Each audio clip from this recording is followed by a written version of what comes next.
Hello दोस्तों, नमस्कार। बहुत बहुत स्वागत है आपका एजुकेशन कीड़ा के डेली करंट अफेयर के वीडियो में। आज के इस वीडियो में दोस्तों हम डिस्कस करेंगे 30 नवंबर और 1 दिसंबर का करंट अफेयर। देखें क्या है सबसे महत्वपूर्ण क्वेश्चन जो आपके एग्जाम के लिए बहुत ही ज्यादा यूजफुल हो। डिस्कस करने से पहले अगर कल के करंट अफेयर का कोई रिवीजन कर लेते हैं दोस्तों।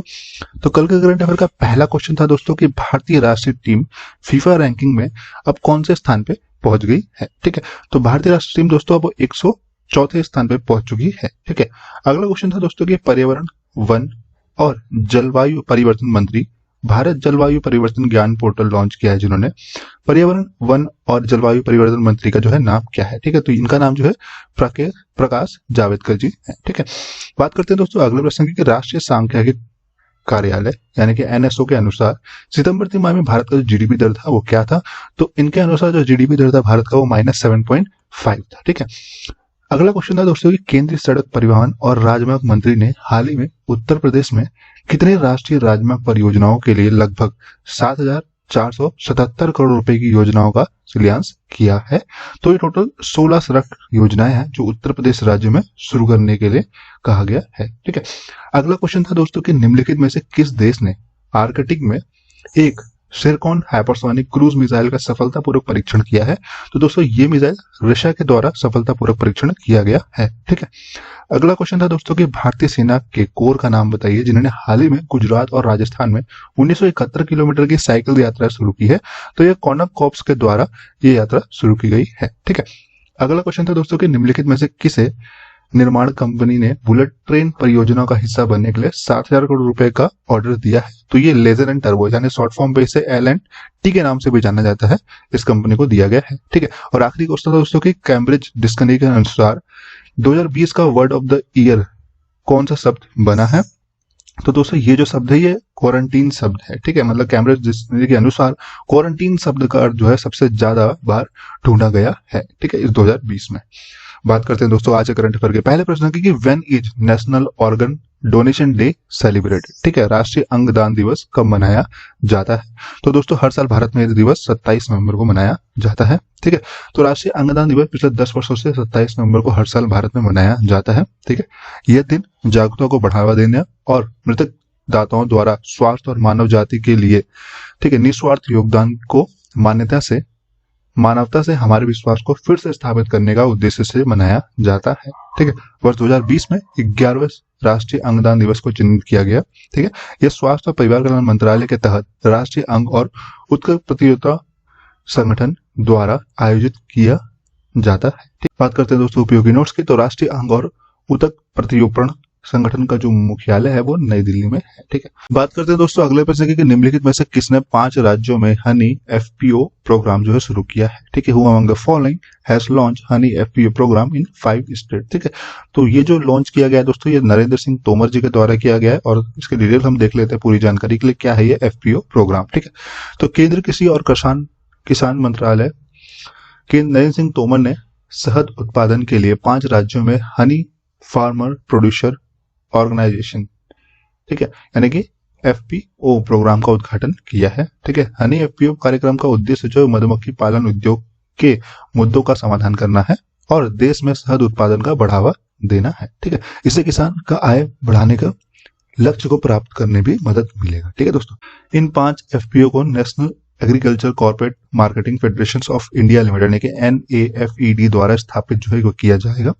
इन्हें पूर्व चंपारण, बिहार, मुरैना जो कि मध्य प्रदेश, भरतपुर जो कि राजस्थान, मथुरा यानी कि उत्तर प्रदेश और सुंदरबन यानी कि पश्चिम बंगाल में स्थापित जो है पहले किया जाएगा। ठीक है, बात करते हैं कुछ उपयोगी नोट्स की। तो NAFED के जो अध्यक्ष उनका नाम है विजेंद्र सिंह।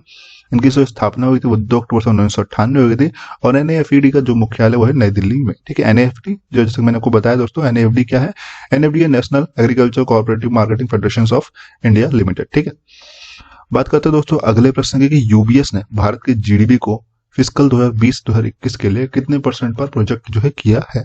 ठीक है, USB projects India GDP at what % for fiscal year 2020 and 21। ठीक है, तो यूबीएस के द्वारा जो इंडिया का जीडीपी दर है ये उन्होंने -10.5% पे जो है बताया है। ठीक है, इसकी हम डिटेल देख लेते हैं पूरी जानकारी के लिए।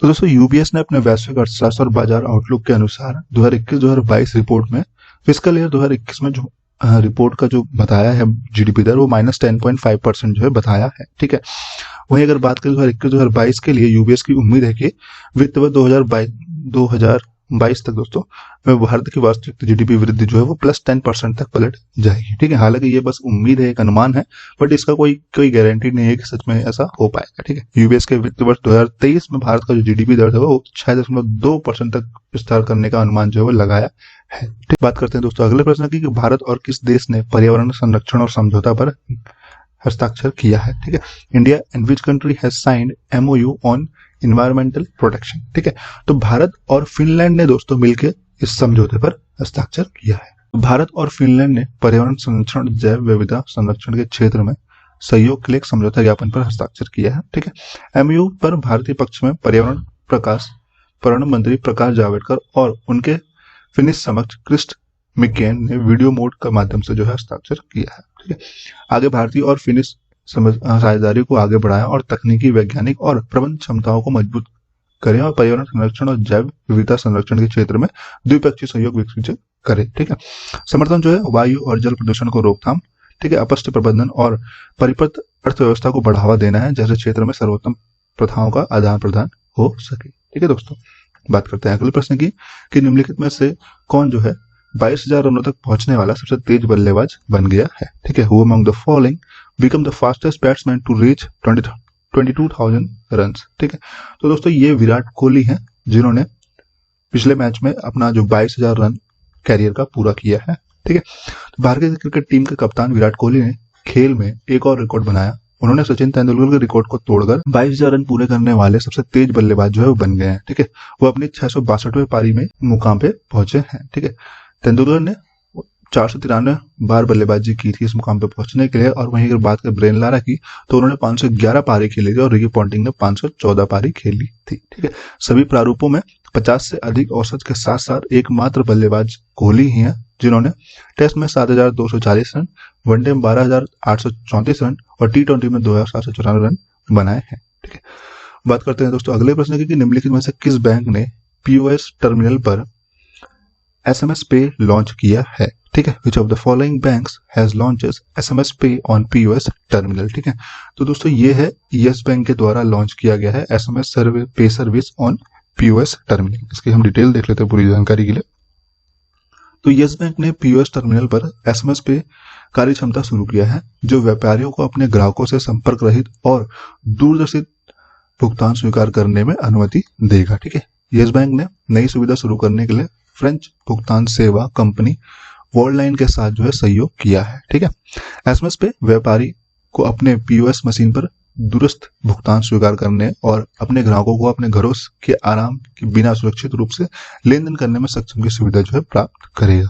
बात करते हैं कुछ उपयोगी नोट्स की। तो यस बैंक के MD और CEO है दोस्तों प्रशांत कुमार। यस बैंक के संस्थापक है राणा कपूर। यस बैंक की स्थापना हुई थी 2004 में और यस बैंक का जो मुख्यालय है दोस्तों मुंबई महाराष्ट्र में है। ठीक है, बात करते हैं दोस्तों अगले प्रश्न की कि निम्नलिखित में से किसने कई परियोजनाओं, शिकायतों और कार्यक्रमों की समीक्षा करने के लिए 33वीं प्रगति बैठक की अध्यक्षता की। ठीक है, who among the following has chaired the 33rd Pragati meeting to review multiple projects, grievances and programs. ठीक है, तो दोस्तों ये जो अध्यक्षता की गई है ये प्राइम मिनिस्टर नरेंद्र मोदी के द्वारा किया गया है, यानी कि ऑप्शन बी जो हमारा वो सही आंसर है। डिटेल हम इसकी देख लेते हैं पूरी जानकारी के लिए।